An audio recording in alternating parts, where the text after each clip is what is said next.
श्री स्वामी समर्थ. नमस्कार. मी नंदिनी. माझ्या यूट्यूब चॅनलवर तुमचं खूप मनापासून स्वागत करत आहे. तुमच्या मनातील सर्व चांगल्या इच्छा स्वामी महाराज पूर्ण करो ही स्वामींच्या चरणी प्रार्थना करते आणि आजच्या नवीन व्हिडिओला सुरुवात करते. तर येत्या 2 सप्टेंबरला म्हणजेच सोमवारी आलेली आहे सोमवती अमावस्या.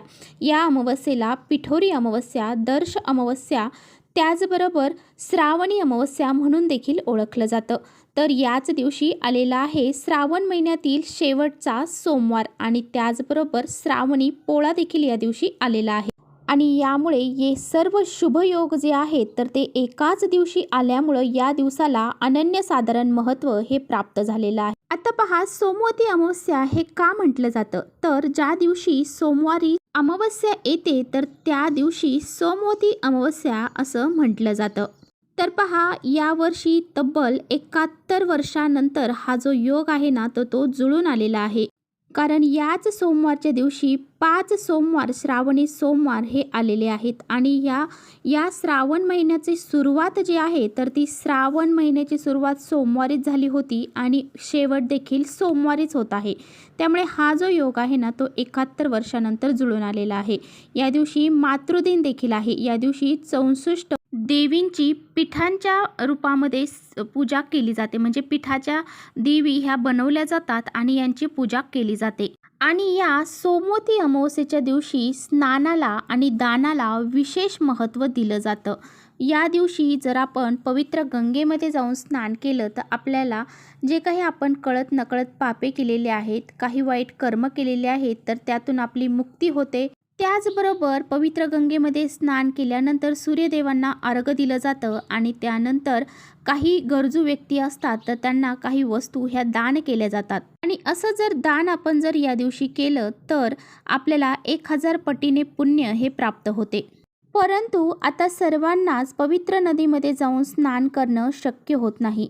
त्यामुळेच आजच्या व्हिडिओमध्ये मी तुम्हाला अतिशय प्रभावशाली उपाय सांगणार आहे. हा उपाय जर तुम्ही केला तर तुम्हाला पवित्र गंगेमध्ये स्नान केल्याचं पुण्य प्राप्त होईल. आपल्याला अंघोळीच्या पाण्यामध्ये अशी ही एक वस्तू टाकायची आहे. ही वस्तू जर आपण अंघोळीच्या पाण्यामध्ये टाकली तर आपल्या सर्व शत्रू, करणीबाधा, नकारात्मकता, अडचणी, इडापिडा, संकट यांचा नाश होऊन जाईल आणि कुटुंबाची प्रगती होईल. कुटुंबावर कधीही वाईट संकट येणार नाही.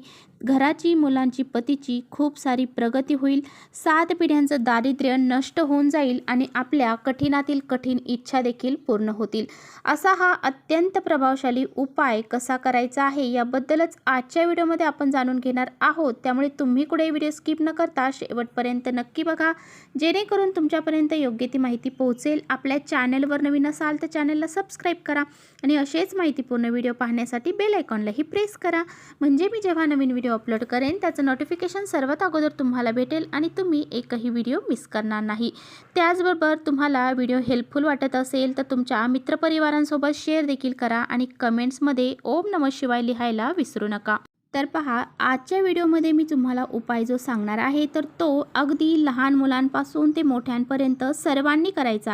कारण या दिवशी स्नान करण्याला विशेष महत्त्व आहे आणि ह्या वस्तू टाकून स्नान करण्याला तर अतिशय महत्त्व आहे. जर आपलं महत्त्वाचं काम पूर्ण होत नसेल, बऱ्याच वेळा भरपूर आपण कष्ट करतो, मेहनत करतो, खूप प्रयत्न करतो, परंतु आपलं एखादं काम हे पूर्ण होत नाही किंवा काही काम आहे तर त्याचा मोबदला योग्य आपल्याला प्राप्त होत नाही. जर आपल्याला पितृदोष लागलेला असेल तर आपलं कोणतंही महत्त्वाचं काम हे पूर्ण होत नाही.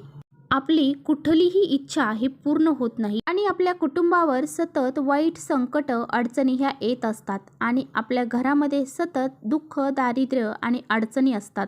याच कारणामुळे आपल्या घरामध्ये लक्ष्मी येत नाही, आपल्या घरामध्ये पैसा टिकत नाही. पैसा आला तर कोणत्या ना कोणत्या मार्गाने घरातून बाहेर निघून जातो आणि आपल्या घराची, मुलांची, पतीची प्रगती होत नाही. तर अशा वेळी आपल्याला दर अमावस्येला आपल्याला अंघोळीच्या पाण्यामध्ये काही वस्तू टाकून अंघोळ ही करायची असते. त्याचबरोबर जर तुम्हाला एखाद्या व्यक्तीचा सतत त्रास होत आहे, ती व्यक्ती तुमची शत्रू असेल, हा शत्रू तुम्हाला माहीत आहे आणि तो तुमच्या कामामध्ये नेहमी अडथळे निर्माण करत आहे आणि असे शत्रू कधी कधी गुप्त देखील असू शकतात आणि असा हा शत्रूंचा त्रास दूर होण्यासाठी सुद्धा हा उपाय अतिशय प्रभावशाली मानला जातो. तसेच आपण एखाद्या ठिकाणी जातो आणि त्या ठिकाणी आपल्याला माहीत नसतं की ते ठिकाण चांगलं आहे, कसं आहे. त्या ठिकाणी एखादा ॲक्सिडेंट झालेला असतो किंवा काहीतरी त्या ठिकाणी नकारात्मकता असते आणि ती आपल्याबरोबर आपल्या घरामध्ये येते आणि त्यामुळे आपल्या घरामध्ये काही ना काही संकटं, अडचणी, दोष हे लागले जातात. त्याचा वाईट प्रभाव हा आपल्या कुटुंबावर पडतो, आपल्यावरती पडतो आणि आपल्या घरामध्ये नकारात्मक वातावरण निर्माण होते आणि आपण चिडचिडपणा करायला लागतो. अशा वेळी आपण जर असे हे स्नान जर केले तर आपल्यातली नकारात्मकता, करणीबाधा, वाईट शक्ती, दारिद्र्य, अडचणी ह्या सर्व नष्ट होऊन जातात. शत्रूंचा नाश होऊन जातो, इडापिडा टळते आणि आपल्या कुटुंबाची प्रगती होते. आणि म्हणूनच जर तुमच्या घराजवळ एखादी पवित्र नदी असेल तर तुम्ही आवर्जून या नदीमध्ये जाऊन स्नान करावे. परंतु प्रत्येकाला ते शक्य होत नाही, तर मग त्यांनी काही वस्तू मी सांगणार आहे तर त्या अंघोळीच्या पाण्यामध्ये टाकून अंघोळ करायची आहे. तर पहा, सर्वात प्रथम आपल्याला अंघोळीच्या पाण्यामध्ये टाकायचे आहे ती म्हणजे गंगाजल. तर पवित्र गंगेमधून जर तुम्ही हे गंगाजल घेऊन आलेला असताल तर ते टाकू शकता किंवा पूजेचं साहित्य ज्या ठिकाणी मिळतं त्या ठिकाणी ही गंगाजलची बॉटल तुम्हाला मिळून जाईल आणि ती जरी तुम्ही टाकली तरीसुद्धा चालेल. तर 1 चम्मचभर गंगाजल आपल्याला अंघोळीच्या पाण्यात टाकायचं आहे. आणि जर तुमच्याकडे गंगाजल नसेल तर गोमित्र असलं तरी चालेल, तर गोमित्र तुम्ही टाकू शकता. त्याचबरोबर तुम्हाला तुमच्या घरामध्ये खडे मीठ असेल तर ते खडे मीठ घ्यायचं आहे आणि ते खडे मीठ तुम्हाला हातामध्ये घ्यायचं आहे. आपल्या हातानेच आपल्यावरूनच हे मीठ तुम्हाला 3 वेळा उतरवून घ्यायचं आहे आणि अंघोळीच्या पाण्यामध्ये टाकायचं आहे. त्याचबरोबर आपल्याला चिमूटभर काळे तीळ हे अंघोळीच्या पाण्यात टाकायचे आहे. तर काळे तीळ हे आपल्या पितृदोष दूर करण्यासाठी अतिशय महत्त्वाचे मानले जातात. त्यामुळे तुम्हाला पितृदोष दूर करण्यासाठी अंघोळीच्या पाण्यामध्ये काळे तीळ हे टाकायचे आहेत. अशा पद्धतीने ह्या 3 वस्तू टाकून तुम्हाला अंघोळ ही करायची आहे. तर पहा, आता स्नान करत असताना आपण ही जो सोमवार आहे तर हा सोमवार आल्यामुळे या दिवशी आपल्याला केस हे धुवायचे नाही. जरी अमावस्या असली तरीसुद्धा आपल्याला या दिवशी केस हे धुवायचे नाही. आणि त्याचबरोबर हे स्नान करत असताना आपल्याला अतिशय प्रभावशाली मंत्र म्हणायचा आहे. तर मंत्र असा आहे, ओम पितृदेवाय नमः, ओम पितृदेवाय नमः. असा हा अत्यंत प्रभावशाली मंत्र हे स्नान करत असताना आपल्याला म्हणायचा आहे. आणि जेव्हा तुम्ही हे स्नान करत असताना हा जो मंत्र म्हणता त्यावेळेस तुमचे पितृ हे तुमच्यावरती प्रसन्न होतात. आपला जो पितृदोष आहे तो नष्ट होऊन जातो आणि आपल्या जीवनातील ज्या अडचणी आहेत त्यासुद्धा दूर होऊन जातात. त्यामुळे तुम्ही उद्याच्याला हा एक उपाय जो आहे तर तो करायला विसरू नका. आता पहा, तुम्हाला काय करायचं आहे. उद्या स्नान करून झाल्यानंतर उद्या तुम्हाला एक ताट घ्यायचं आहे. ताटामध्ये एक तांब्याचा कलश भरून घ्यायचा आहे.